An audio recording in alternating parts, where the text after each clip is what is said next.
Depuis quelque temps, on voit arriver sur les réseaux sociaux une nouvelle mode d'athlètes se revendiquant hybride. Cette appellation pouvant porter à confusion, aujourd'hui je vous propose de clarifier un petit peu ce sujet. Allons-y. Premièrement, qu'est-ce qu'un athlète hybride? Eh bien, il s'agit tout simplement d'un athlète qui performe dans plusieurs domaines, force, endurance et autres capacités athlétiques. Plutôt simple, mais on peut se demander pourquoi cette pratique mixte mérite une appellation spécifique.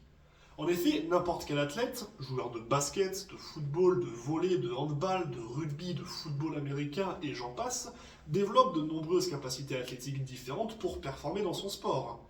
Alors, où est la différence? Pour répondre à cette question, commençons par nous intéresser à l'origine de cette pratique. Certes, les athlètes ont toujours pratiqué différentes capacités athlétiques, mais comme je viens de le dire, ils le font pour être plus performants dans leur sport.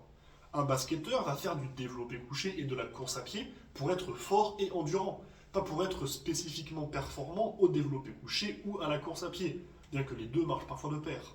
En revanche, lorsque le CrossFit a fait son apparition, on s'est retrouvé face à un sport qui tentait de rendre ses pratiquants aussi performants que possible sur tous les points, car ils pouvaient être confrontés à n'importe quoi en compétition.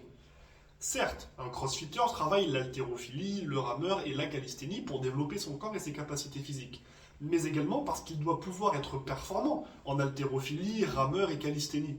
Et ça vaut pour tous les types de travail que l'on retrouve en crossfit. C'est donc là que réside la première différence. Les premiers athlètes hybrides, les crossfitters, et tous ceux qui ont suivi, avaient pour objectif de devenir performants sur de nombreuses disciplines, de manière plus spécifique qu'un athlète, qui lui ne s'en sert que pour performer dans son sport. Depuis, le CrossFit a pris en popularité, s'est développé, et de nombreux autres sports mixtes ont vu le jour, comme l'Irox par exemple.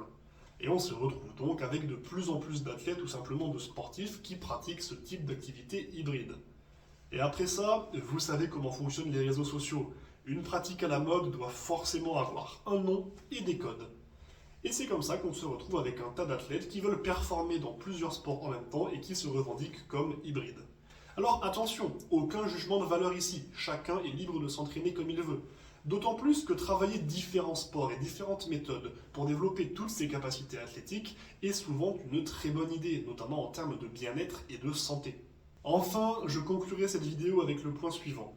Une autre raison qui fait que les athlètes hybrides sont considérés comme différents des athlètes classiques, si je puis dire, c'est qu'ils vont parfois combiner des pratiques qui peuvent sembler antithétiques. Par exemple, même si l'on sait maintenant qu'une base de capacité cardiovasculaire est très bénéfique aux athlètes de force, un powerlifter ou un strongman n'aura pas pour objectif d'être performant spécifiquement aux 10 km ou au sprint. Là où un athlète hybride va chercher à la fois une performance au squat et au développé couché, mais également sur de la course longue ou des distances plus courtes. En bref, ne pas essayer d'atteindre son plein potentiel sur une activité donnée, ce qui demanderait de faire des sacrifices sur d'autres capacités physiques, mais plutôt de maximiser ses performances sur tout le spectre athlétique. En effet, le physique idéal pour être un marathonien de haut niveau va vous demander de renoncer à une partie de la masse musculaire et même de la masse tout court pour être un grand rugbyman. Et de la même manière, devenir très très fort au soulevé de terre va vous demander du temps d'entraînement que vous ne pourrez plus allouer à développer les capacités pliométriques à la façon d'un basketteur. J'espère que cette vidéo vous aura été utile et qu'elle aura éclairci un petit peu le sujet des athlètes hybrides.